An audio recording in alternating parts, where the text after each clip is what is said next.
तो दो टाइप के रिएक्शन होते हैं जिनका हम डेरिवेशन करेंगे, integrated rate equation of zero order reaction and first order reaction.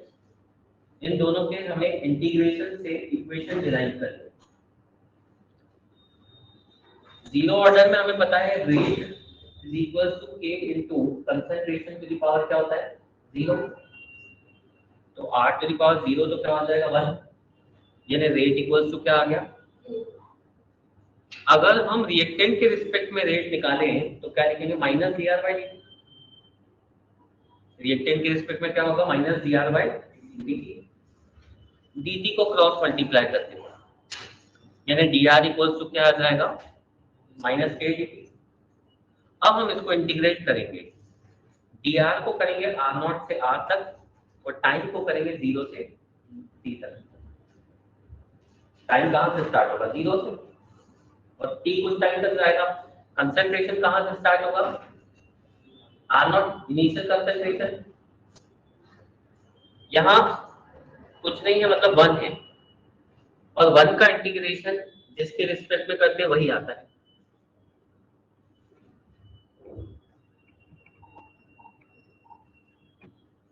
क्या बोल रहा हूँ मैं, यहाँ कुछ नहीं मतलब क्या है यहाँ पे, तो भाई वन का इंटीग्रेशन वही होगा जिसके रिस्पेक्ट में इंटीग्रेट कर रहे हैं। जैसे यहाँ कुछ नहीं तो मतलब क्या है,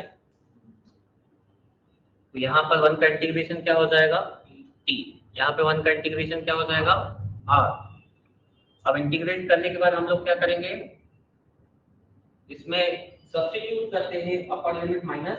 तो पहले अपर लिमिट पुट करेंगे, फिर माइनस करते हैं लोअर लिमिट, यानी कि आर माइनस आर नॉट। ऐसे ही टाइम में क्या होगा, टी माइनस। इस तरह से हमारे पास इसकी इंटीग्रेटेड इक्वेशन आ जाती है, r minus are naught equal to minus. यहाँ ये अपना जीरो ऑर्डर का डेरिवेशन कुछ कंप्लीट हो जाता है, पूरा नहीं। यानी जीरो ऑर्डर में अगर तुम्हें डेरिवेशन पूछे तो यहाँ तक करके आना है। सपोज इस आर नॉट को मैंने राइट हैंड साइड शिफ्ट किया एंड के की वैल्यू निकाली, तो के की वैल्यू क्या आएगी हमारे पास, R naught minus R upon, और टी क्या होगा, R naught minus R upon. Clear सबको। तो ये डेरिवेशन के 40% 30% चांसेस। अगला जो डेरिवेशन बताऊंगा फर्स्ट ऑर्डर, उसके 70 to 80% चांसेस आ रहे हैं। तो ये नोट करेंगे हम लोग, उसके आगे स्कोर करते हैं। अभी क्या डिराइव कर रहे हैं, integrated equation of zero order, heading डालेंगे integrated rate equation of zero order reaction.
ये देखो, अब इसका एक ग्राफ समझते हैं, एग्जाम में कभी कभी इसका ग्राफ बनाने को भी आता है। तो जीरो ऑर्डर रिएक्शन की जो इंटीग्रेटेड इक्वेशन है वो बन गई हमारे पास R minus are naught equal to minus k T.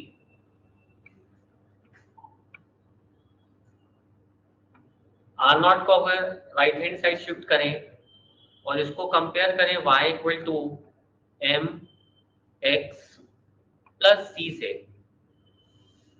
Equation of straight line से, तो इसका हमने इसको y एक्सिस पे क्या लिखा है, कंसंट्रेशन r, एक्स एक्सिस पे क्या लिया है, टाइम, एंड इसका स्लोप क्या होगा, माइनस के को माइनस स्लोप लिखा है, स्लोप होगा माइनस के, एंड सी इंटरसेप्ट क्या होगा, आर नॉट। और माइनस स्लोप होने का मतलब कि लाइन कैसे आएगी, नीचे की तरफ मूव करने के साथ। जैसे जैसे टाइम इंक्रीज होगा, कंसंट्रेशन ऑफ रिएक्टेंट जो होगा वो क्या होता जाएगा, डिक्रीज होता जाएगा। क्लियर है चीज? तो ये किसका ग्राफ है, जीरो ऑर्डर, कौन सा, जीरो ऑर्डर रिएक्शन का ग्राफ। तो ये ग्राफ भी नोट करेंगे, एग्जाम में पूछा जाता है।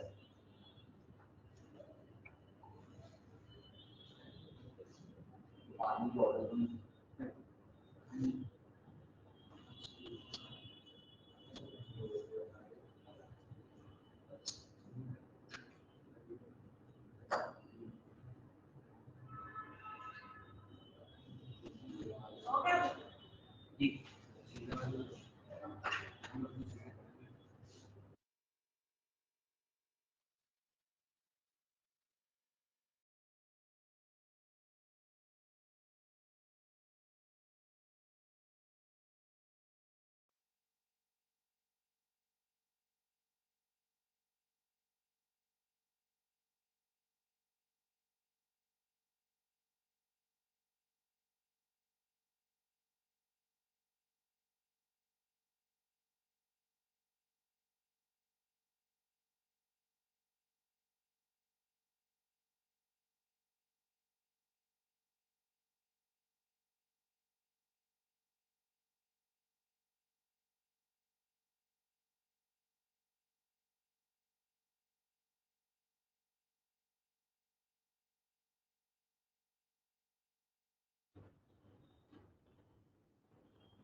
तो आते हैं हम लोग half life of zero order reaction. Half life means क्या, the time in which the concentration of reactant becomes half of its initial value is called half life। तो टाइम हमने अभी डिराइव किया था, that was r naught minus r by t। Now suppose r को हमने put किया r not bye 2, जो final concentration है वो इनिशियल का क्या हो गया, हाफ। इसी को क्या बोलते हैं हम, हाफ लाइफ। हाफ लाइफ को कैसे डिफाइन करेंगे, the time required to, time required to halve the concentration of reactant, इसको half है। तो R हो गया कितना, अब R की जगह अगर हम R नॉट बाय 2 पुट करें और एलसीएम लेके सॉल्व करें तो हाफ लाइफ क्या थी इसकी, R नॉट बाय 2। मतलब इसकी हाफ लाइफ जो है वो इनिशियल कंसंट्रेशन पे डिपेंड कर रही है। क्लियर है? तो इसका भी एक ग्राफ आता है तुम लोगों के पास, आगे मैं बता रहा हूँ इसके ग्राफ, हाफ लाइफ के ग्राफ क्या है। तो अभी तो हम लोग ये नोट कर लेंगे half life of zero order reaction.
First order reaction ही है जो एग्जाम में सबसे ज्यादा पूछा जाता है। या तो डेरिवेशन आएगा या एक न्यूमेरिकल मिलेगा। टोटल 5 मार्क मिले थे इस चैप्टर का, 3 मार्क का डेरिवेशन और न्यूमेरिकल, 2 मार्क की थ्योरी, खत्म। ठीक है, और 2 मार्क की थ्योरी में भी सबसे ज्यादा क्या पूछा गया है, difference between molecularity and order. तो 3 मार्क में क्या आ सकता है, डेरिवेशन या फिर न्यूमेरिकल। तो ज्यादा टफ चैप्टर नहीं है ये वाला। फर्स्ट ऑर्डर रिएक्शन में हमने क्या दिया देखो, इसमें रेट डिपेंड करेगा r⁴ पे। बहुत सी बुक में तुम्हें r की जगह इसको ऐसा कंसंट्रेशन का साइन लगा के देंगे, तो वो इंटीग्रेशन में बार बार ये साइन लगाना डिफिकल्ट हो जाता है, इसके मैंने एक वो साइन लगाया ही नहीं। नाउ माइनस dr/dt होता है रेट, कंसंट्रेशन ऑफ रिएक्टेंट किस रेट से चेंज होता है, that is called rate. Product होता तो dp/dt माइनस साइन नहीं आता, बट रिएक्टेंट होगा तो मैंने क्या बताया था, माइनस साइन आएगा, इक्वल्स टू क्या आ गया, k into r। अब हमने r को ले लिया इधर अपॉन में, और अब दोनों साइड को क्या कर देंगे हम लोग, इंटीग्रेट। टाइम हमेशा 0 से t इंटीग्रेट होता है, और कंसंट्रेशन r0 से r इंटीग्रेट होता है। 1/x का इंटीग्रेशन तुम्हें याद होगा क्या होता है, log x। Natural log x ऐसा लिख सकते हो ln x, या फिर अगर log लिखते हो तो उसका बेस क्या होता है, ठीक है। तो इसका इंटीग्रेशन क्या आ जाएगा, 1/r का log r, और वो नेचुरल log है, याद रखना उसका बेस क्या है, e। माइनस k को बाहर ले ले तो 1 का इंटीग्रेशन क्या हो जाएगा, t। k को भी बाहर ले लिया, होगा ऐसा। अब हर बात की तरह क्या होगा जब इंटीग्रेशन होता है तो अपर लिमिट माइनस, होगा ऐसा, डेफिनेट इंटीग्रेशन है। ये समझ में आया, जिनको नहीं पता है तो इंटीग्रेशन लर्न कर लेंगे, स्पेशली बायो वाले स्टूडेंट। 1/x का इंटीग्रेशन क्या होता है हमारे पास, log x। इससे ज्यादा डिफिकल्ट कुछ नहीं आने वाला है। 1/x का इंटीग्रेशन log x, और 1 का इंटीग्रेशन इसके रिस्पेक्ट में किया, क्लियर है। आगे जब हम इसका इंटीग्रेशन कर देंगे, ये जो इंटीग्रेशन तो हो गया, upper limit minus lower limit equals to t minus 0, log r minus log r0 क्या आ गया, माइनस। मैथ्स में हमने पढ़ा था log a minus log b क्या होता है, log a बाय होता है ऐसा, ऐसा आएगा ये, log a minus log b log a by b। ये नहीं कि मैं log कॉमन नहीं ले सकता हूँ, समझे, ऐसा नहीं। कुछ बच्चे ऐसा करेंगे log कॉमन ले लिया, ये भाई r माइनस r0 हो गया, ये ऐसी हरकतें नहीं करना। log a minus log b क्या होता है, log a बाय, क्लियर है। तो हमने इसको लिखा log a बाय b, या फिर ऐसा भी लिख सकते हैं, आगे वो भी करेंगे। अभी जैसे हमने क्या किया है, log r0 को राइट साइड शिफ्ट किया, एंड ग्राफ बनाने के लिए y एक्सिस पे ये प्लॉट किया, x एक्सिस पे टाइम, तो ये हो गया इसका स्लोप, और ये हो गया इसका y इंटरसेप्ट। y इंटरसेप्ट क्या दिख रहा है देखो, ये y एक्सिस पे जो ये लाइन कट कर रही है इसको क्या बोलते हैं, y इंटरसेप्ट। और स्लोप क्या दिख रहा है हमें, माइनस के। जीरो ऑर्डर में भी सेम था, पर जीरो ऑर्डर में तुम्हें पता है यहाँ r था तो यहाँ क्या था, r0, उसमें log नहीं था, इसमें log है। समझ में आ रहा है सबको, क्या कर रहे हैं, कौन सा derivation, integrated equation of first order reaction. First order मतलब जो रिएक्टेंट की पावर 1 पे डिपेंड करती है। यहां से नोट करेंगे सब लोग,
नेचुरल लॉग को हटाना है हमें, क्योंकि नेचुरल लॉग जो होता है उसके टेबल बहुत मुश्किल से मिलते हैं।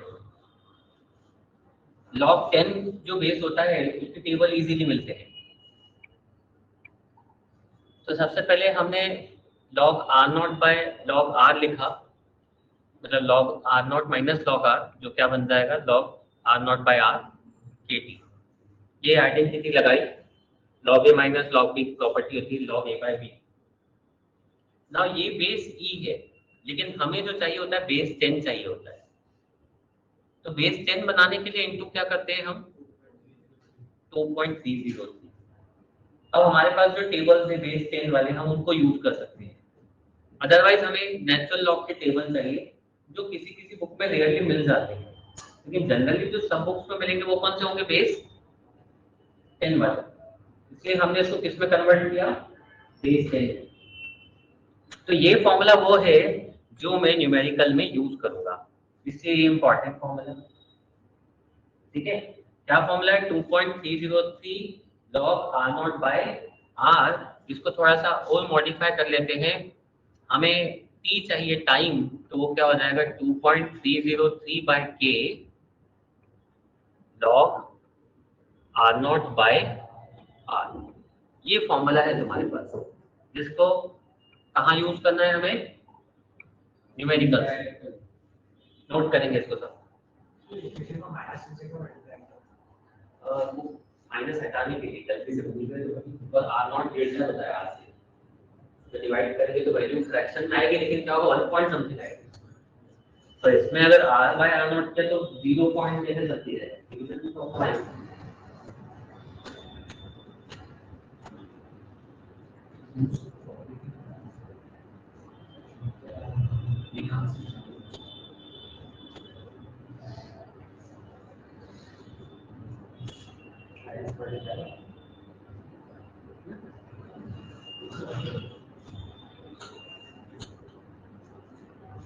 अभी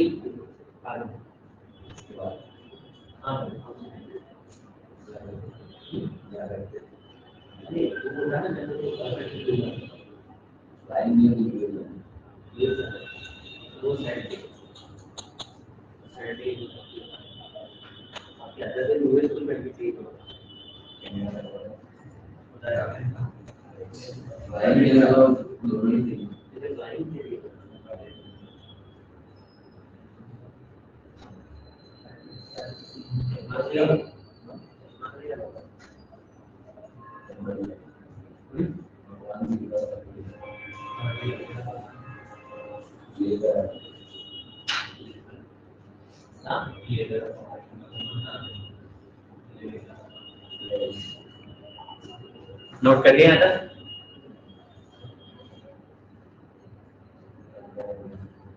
जो अभी लास्ट में फॉर्मूला बताया उसको सब लोग ध्यान रखेंगे। देखो एक ये फॉर्मूले को भी अगर y equal to mx plus c से कंपेयर करें, यानी y एक्सिस पे हमने प्लॉट किया log r0 बाय r दिख रहा है, एंड x एक्सिस पे प्लॉट किया हमने, तो ये y हो गया, ये m, ये x, c यहाँ पर क्या है 0, तो ये 0 से स्टार्ट होगा।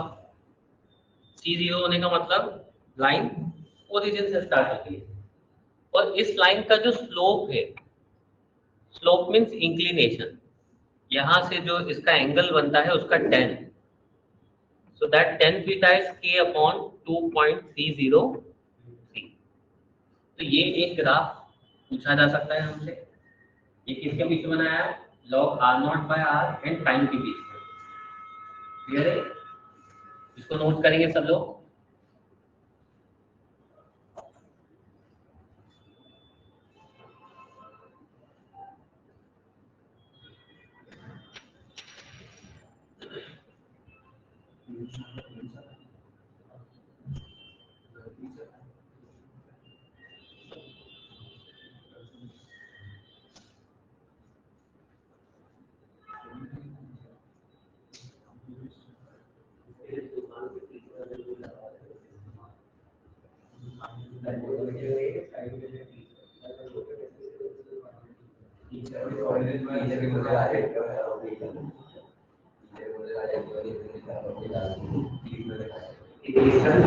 बाद में ये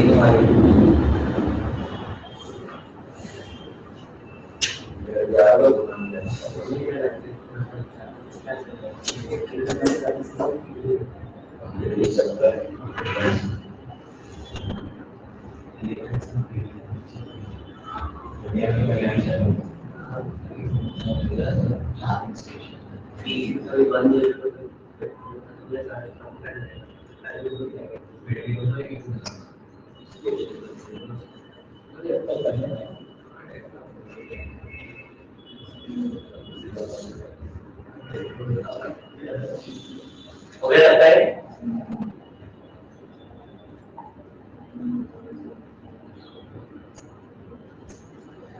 एक और तरह का डेरिवेशन इसका मतलब एक ही चीज है, एक ही चीज को मैं अलग अलग तरह से रिप्रेजेंट कर रहा हूँ बस।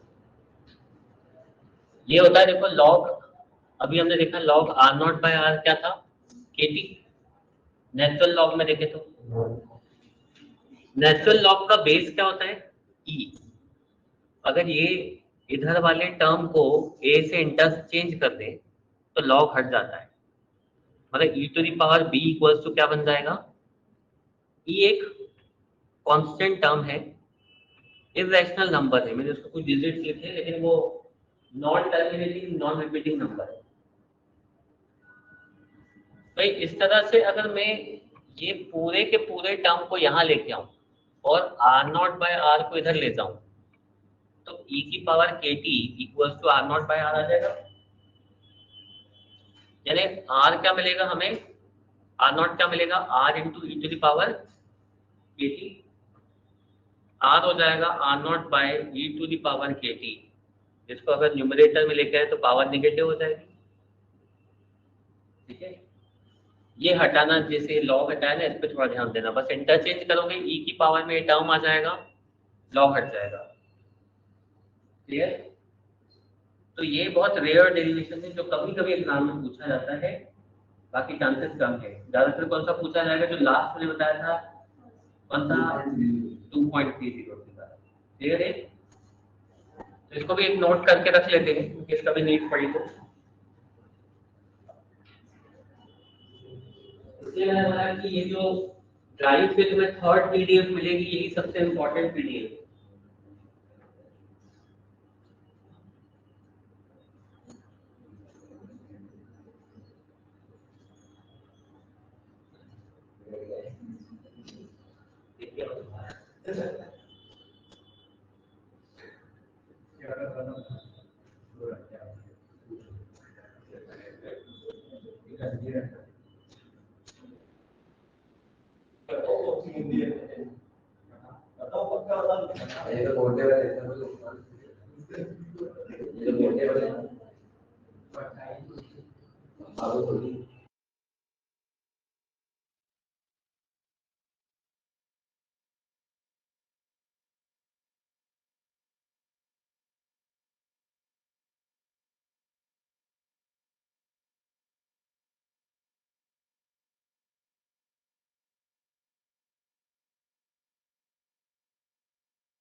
देखो इसका हाफ लाइफ का भी एक डेरिवेशन है। हाफ लाइफ मैंने बताया, जब फाइनल कंसंट्रेशन इनिशियल का क्या हो जाएगा, हाफ।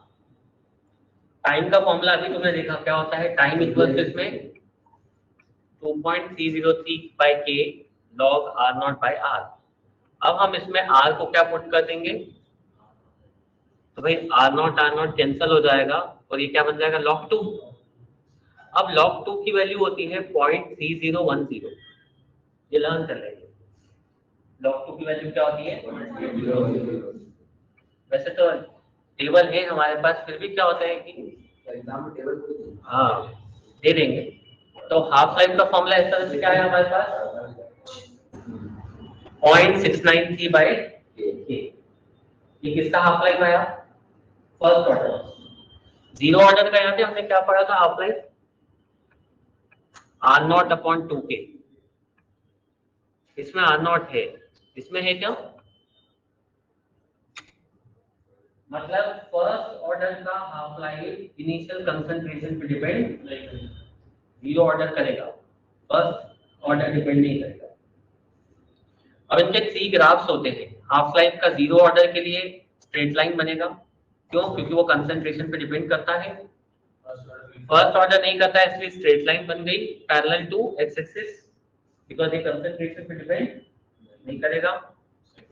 सेकेंड ऑर्डर कंसंट्रेशन के रेसिप्रोकल पे डिपेंड करता है, और थर्ड ऑर्डर कंसंट्रेशन के रेसिप्रोकल के स्क्वायर पे डिपेंड करता है। तो अब फोर्थ ऑर्डर देखोगे तो उसमें क्या होगा, क्यूब आ जाएगा। तो ये पैटर्न बनाने की कोशिश की है, ग्राफ कैसे बनते हैं, क्लियर है सबको। तो हम सबसे पहले हाफ लाइफ नोट कर लेते हैं, फिर एक ग्राफ भी बना लेते हैं। Half life of first order reaction note करेंगे।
ग्राफ देखो,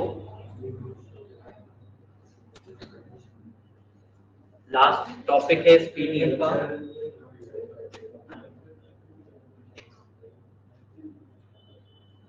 पहले देखो जीरो ऑर्डर का कंसंट्रेशन और टाइम का ग्राफ कैसे जा रहा है, डाउनवर्ड, क्योंकि स्लोप क्या होता है माइनस के। लॉग ए और टाइम फर्स्ट ऑर्डर के लिए इसमें भी कैसा आ रहा है माइनस के। लेकिन जब हम बात करते हैं सेकेंड ऑर्डर की, तो यहाँ पर 1 कंसंट्रेशन और टाइम का ग्राफ, यहाँ पर 1 कंसंट्रेशन का स्क्वायर और टाइम का ग्राफ थर्ड ऑर्डर के लिए।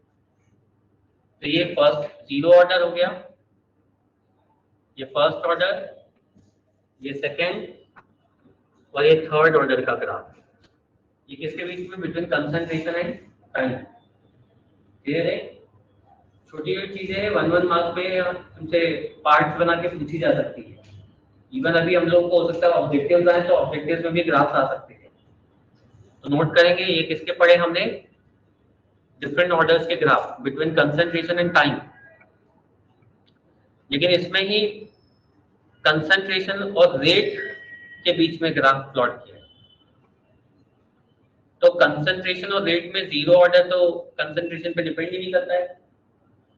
फर्स्ट ऑर्डर कंसंट्रेशन की पावर 1 पे डिपेंड करेगा, सेकेंड ऑर्डर कंसंट्रेशन की पावर 2 पे, और थर्ड ऑर्डर कंसंट्रेशन की पावर 3 पे डिपेंड करेगा। आया समझ में? इनको नोट कर लेंगे सब लोग।